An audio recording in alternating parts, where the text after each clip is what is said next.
మిత్రులకు కేటీఆర్ గారు సరే ఎట్లాగూ గన్ పార్కు రానియరు, గన్ పార్క్ వస్తున్నటువంటి వాళ్ళని అరెస్ట్ చేసినారు కాబట్టి కనీసం మా నాయకులను పరామర్శ కోసం మేము పోతుంటే కూడా మా వర్కింగ్ ప్రెసిడెంట్ కేటీఆర్ గారిని కూడా అరెస్ట్ చేస్తా అని చాలా స్పష్టంగా పోలీస్ వాళ్ళే చెప్పినారు. ఇప్పుడు పర్మిట్ చేయం, ఒక 2-3 గంటల తర్వాత అప్పుడు ఆలోచిస్తాం అనే మాట చెప్పినారు. Thank you.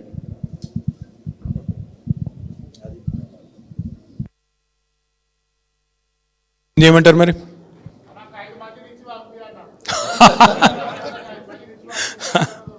అదే ప్రెస్ వాళ్ళు తీసుకుపోతారు, వాళ్ళ బండ్లలో తీసుకుపోతారు మీరు కావాలంటే. Thank you. ఇంకొక 5 నిమిషాలు చూద్దాం. ఇప్పుడు మమ్మల్ని పోనీయారంటే ఆయన రాడంట, మరి ఏం చేయాలి మేము?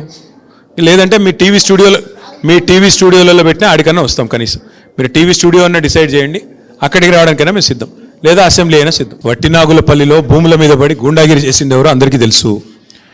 బాంబులు వెళ్తాయని డైలాగులు కొట్టి, తొడలు కొట్టి, జబ్బలు జరిచి చివరికి పారిపోయింది ఎవరో అందరికీ తెలుసు.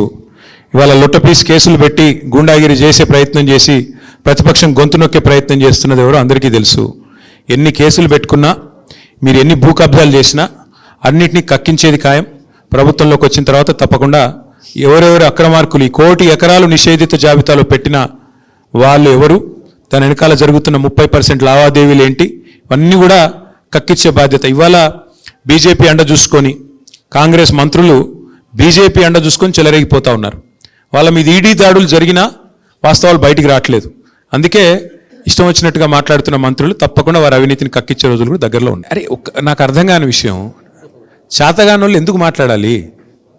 జూపల్లి కృష్ణారావు గారిని అసలు అడిగింది ఎవడు? నేను మళ్ళీ చెప్తా ఉన్నా, మేము సవాల్ చేసింది రేవంత్ రెడ్డి గారిని లేదా రాహుల్ గాంధీ గారు ఎవరు వస్తారో చెప్పండి అన్నాం.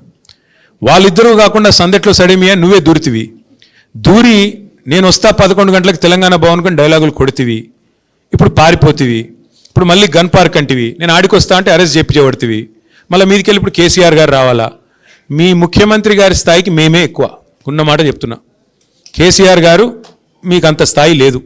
కేసీఆర్ గారు రావాలంటే రాహుల్ గాంధీ గారు వస్తే కేసీఆర్ గారిని మేము తీసుకొస్తాం. ఓకే,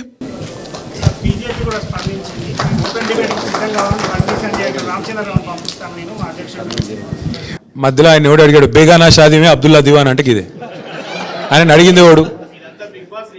చెప్తున్నా కదా, బేగానా షాదీమే అబ్దుల్లా దివాన్ అని ఒక సామెత తెలంగాణలో. మధ్యలో అడిగిండేవాడు బీజేపీని. ఇక్కడ మేము ప్రధాన ప్రతిపక్షము, మీరు వాళ్ళతో మ్యాచ్ ఫిక్సింగ్ చేసుకున్న పక్షం మీరు. దమ్ముంటే బండి సంజయ్ కేంద్ర హోంశాఖ సహాయ మంత్రి, ఈడీ రైడ్లో సెప్టెంబర్ 28, 2024 పొంగులేటి ఇంటి మీద ఈడీ రైడ్ ఏదైతే జరిగిందో ఏమైంది? ఒక్కసారి దమ్ముంటే బండి సంజయ్ మాట్లాడమని నేను అడుగుతా ఉన్నా. నువ్వు కేంద్ర మంత్రివి కదా, పొంగులేటి శ్రీనివాసరెడ్డి మీద ఈడీ రైడ్ జరిగితే ఇప్పటివరకు కేసు ఎందుకు పెట్టలేదు? బండి సంజయ్ సమాధానం చెప్పాలి. రేవంత్ రెడ్డి మీద ఆర్ఆర్ ట్యాక్స్ అని చెప్పి ప్రధానమంత్రి మాట్లాడిన తర్వాత ఇప్పటి వరకు ఎందుకు చర్య తీసుకోవట్లేదు? తెలంగాణ అనేది ఏటీఎంగా మారిపోయింది అని అమిత్ షా గారు మాట్లాడిన తర్వాత ఇంతవరకు నీ బాస్ కదా అమిత్ షా, ఎందుకు యాక్షన్ తీసుకోవట్లేదు? కాంగ్రెస్ అవినీతి మీద ఎందుకు బీజేపీ ఉపేక్షిస్తున్నది? ఎందుకు చర్యలు తీసుకోవట్లేదు?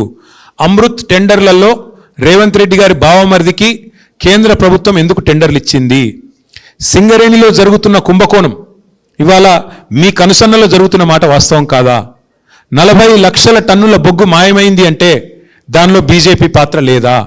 అట్లాగే నేను ఇంకొక మాట అడుగుతున్నా, మీ బీజేపీ ఎంపీలకి ఇక్కడ తెలంగాణలో రేవంత్ రెడ్డి గారు కాంట్రాక్ట్లు ఇస్తున్నారు అంటే విశ్వేశ్వర్ రెడ్డికి, సీఎం రమేష్కి, అందులో మీ వాటా ఎంత చెప్పాలి బండి సంజయ్ గారు, కిషన్ రెడ్డి గారు? నేను అడుగుతాను. చాలా ఇంకేమని చెప్పాలా? చాలా. ఇక మరి మంత్రి గారు వచ్చేటట్లు లేరు. షాల్వా దయచేసి వారికే మీరు మీడియా మిత్రులు ఇవ్వాలని చెప్పి మీకు ఇచ్చేస్తా ఉన్నా. థ్యాంక్ యూ మీ ద్వారా థ్యాంక్ యూ.